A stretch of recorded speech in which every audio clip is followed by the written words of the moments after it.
సభాధ్యక్షులు, ఇంతకుముందు పూలే గురించి చాలా వివరంగా ప్రసంగించిన వినయ్ కుమార్ గారు, ఈ సభలో పాల్గొనడానికి విచ్చేసినటువంటి విశిష్ట అతిథి Shankaran IAS academy principal Surender Reddy గారు, ఆహ్వానం పలికిన భూపతి వెంకటేశ్వర గారు, సభలో ఉన్న మిత్రులు, కళాభిమానులు, రైతు అభిమానులు, పూలే అభిమానులు అందరికీ నమస్కారం. పూలే గురించి చాలా వివరంగా చెప్పారు. పూలే 134వ వర్ధంతి సందర్భంగా ఈ సభ జరుగుతుంది. నిజానికి వాళ్ళ చాలా మంచి వ్యాసం వినయ్ కుమార్ గారు రాశారు, మంచి ప్రసంగం కూడా చేశారు. పూలే అనగానే ఎక్కువ మందికి గుర్తొచ్చేది వర్ణాశ్రమ ధర్మాల మీద ఆయన చేసినటువంటి పోరాటం.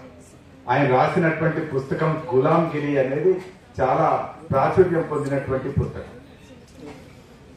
ఆయన 2 అంశాల మీద ఎక్కువ కేంద్రీకరించాడు. మొదటిది వర్ణాశ్రమ ధర్మాలు అయితే, రెండవది వ్యవసాయ స్థితిగతులు. ఆ వ్యవసాయానికి సంబంధించినటువంటి పుస్తకం కూడా ఆయన రాశారు. తెలుగులో దాన్ని పెద్దగాడి చర్నాకోల అని అనువాదం చేయడం జరిగింది.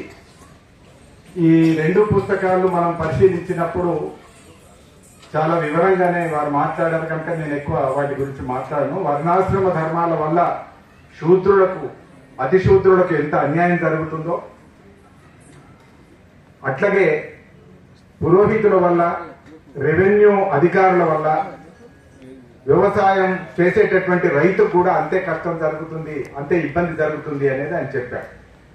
పురోహితుల వల్ల రైతులకు ఎందుకు అన్యాయం జరుగుతుంది అని అన్నాడంటే, రైతులు జీవించడానికే కష్టపడుతూ ఉన్నటువంటి దశలో రైతుల దగ్గర నుంచి ఆచారాల పేరుతో చాలా పంటను వాళ్ళు తీసుకోవడం అనేది జరుగుతుంది.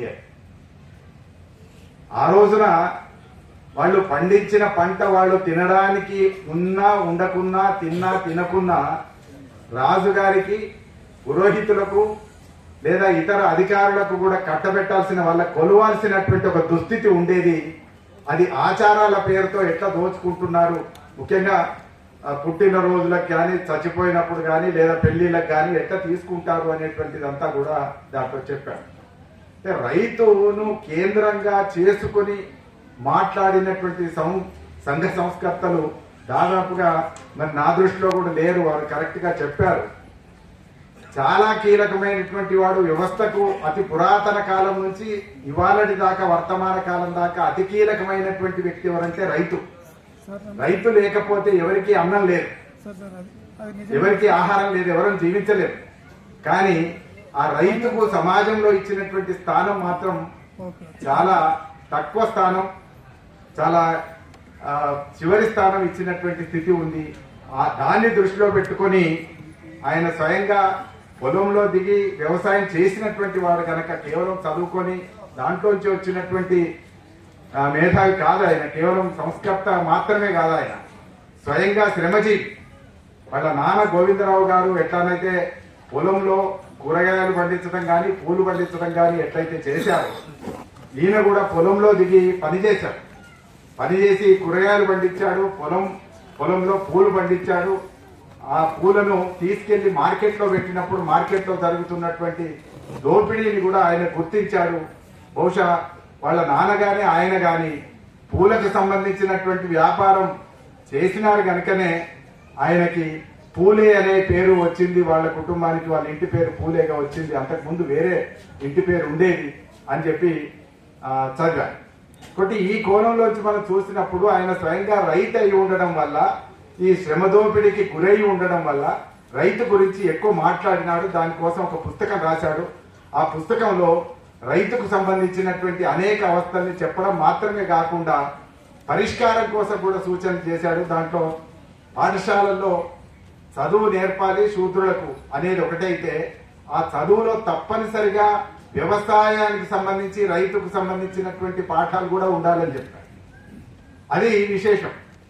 అట్లనే ప్రతి చదువుకున్న వ్యక్తికి, అది ఇప్పటిదాకా సాధ్యం కాలే, రేపు సాధ్యమవుతుందో కేదో నాకు తెలియదు, కానీ ప్రతి చదువుకున్నటువంటి వ్యక్తి తప్పనిసరిగా పొలంలోకి తీసుకెళ్లి లేదా పంట చేన్లలోకి తీసుకెళ్లి శిక్షణ కూడా ఇవ్వాలి అని చెప్పి, ఆ విద్యార్థికి శిక్షణ కూడా ఇవ్వాలి అని చెప్పి ఆయన పోరాడి సూచించారు. అంటే ఎప్పుడు అర్థమవుతాయి రైతు కష్టాలు అని అంటే, నిజంగా గుడ్డంలోకి చేలోకి వెళ్ళి ఆ పంట పండించేటప్పుడు ఆయన ఎంత శ్రమ పెడుతున్నాడు, ఎంత స్వేదం, ఎంత చెమట ఒలకబోస్తున్నాడు, ఎంత రక్తం పెడుతున్నాడు అనేటువంటిది స్వయంగా చూస్తే తప్ప తెలియనటువంటి పరిస్థితి. ఇవాళ ఎక్కడ దాకా వచ్చింది అని అంటే, బియ్యం ఎట్లా వస్తాయి అని అంటే బియ్యం సూపర్ మార్కెట్లకు వెళ్ళి వస్తాయి అని అనుకునే పరిస్థితి ఏర్పడింది. రైస్ ఎట్లా వస్తాయి అంటే సూపర్ మార్కెట్లకి ఎట్లా వస్తాయి అంటే ఇంక అక్కడ తర్వాత ఆన్సర్ తెలియనటువంటి పరిస్థితి ఏర్పడ్డది. కాబట్టి తప్పనిసరిగా విద్యార్థులందరికీ క్షేత్రంలోకి తీసుకెళ్లి సస్యక్షేత్రంలో వాళ్ళని చూపెట్టి ఎట్లా జరుగుతుందో, దేన్ని వరి అంటారు, దేన్ని పునాస అంటారు, ఆ పంటలు ఎట్లా వస్తాయి, మనం తినే ఆహారం అంతా ఎట్లా వస్తుంది అనేటువంటిది అంతా కూడా ప్రాక్టికల్ గా చూపించాలని మొదట ప్రతిపాదన చేసినటువంటి వ్యక్తి పూలే గారు. అందుకని జ్యోతిరావు పూలే గురించి ప్రత్యేకంగా చెప్పవలసినటువంటి అంశం మాత్రం ఏంటంటే, వర్ణాశ్రమ ధర్మాలు, శూద్రులకు సంబంధించినటువంటి చైతన్యాన్ని మేల్కొల్పుతూనే ఒక రైతు సమస్యను, రైతులకు సంబంధించిన చైతన్యాన్ని కూడా తీసుకురావడానికి ప్రయత్నం చేయడం అనేటువంటిది ఆయన చేసినటువంటి గొప్ప కృషి. ఆ కృషి ఇంకా ముందు ముందు ఫలించాల్సినటువంటి అవసరం కూడా ఉంది. నిజానికి పూలే గురించి మనకు తెలిసిన విషయాలు కూడా తక్కువే అని అర్థమవుతుంది. ఆయన సత్యశోధక్ సమాజ్ గురించి కానీ, ఆయన రాసినటువంటి పుస్తకాలకు గురించి కానీ, ఆయన చేసినటువంటి పనుల గురించి కానీ ఇంకా పరిశోధన జరగవలసి ఉంది. ఇంకా వాటి మీద ఫోకస్ పెట్టాల్సినటువంటి అవసరం ఉంది. ఆ ఇష్యూస్ ఆయన ఏవైతే ప్రతిపాదించినటువంటి చర్చకు పెట్టినటువంటి అంశాలు ఉన్నాయో ఆ అంశాలన్నిటి మీద కూడా చర్చ నిరంతరం జరగాల్సినటువంటి అవసరం ఉంది. ఇవాళ రైతు చట్టాలు వచ్చినాయి, మనందరికి తెలిసిందే. రైతులు రోడ్డు మీదకి వచ్చి సంవత్సర కాలం కొట్లాడినా కూడా ఆ రైతులు పట్టించుకున్నటువంటి స్థితి లేదు.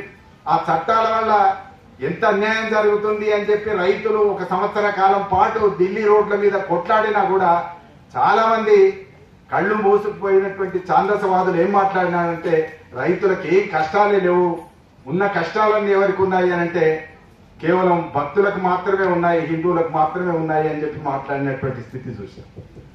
అంటే హిందువులకే కాదు, హిందువుల్లో కూడా రైతులు ఉంటారు, ముస్లింలకే కాదు, ముస్లింల్లో కూడా రైతులు ఉంటారు, క్రిస్టియన్సే కాదు, క్రిస్టియన్స్ లో కూడా రైతులు ఉంటారు. కాబట్టి రైతుకు మతం లేదు, రైతుకు సేవాభావం మాత్రమే ఉన్నది. కాబట్టి రైతుకు మతం లేదు, కులం లేదు. చాలా కులాలకు సంబంధించినటువంటి వాళ్ళు రైతుగా జీవించి ఉన్నారు. వాళ్ళందరి సమస్యలు కులాతీతంగా, మతాతీతంగా అందరూ పట్టించుకున్న నాడే రైతుకు నిజమైనటువంటి మేలు జరుగుతుంది.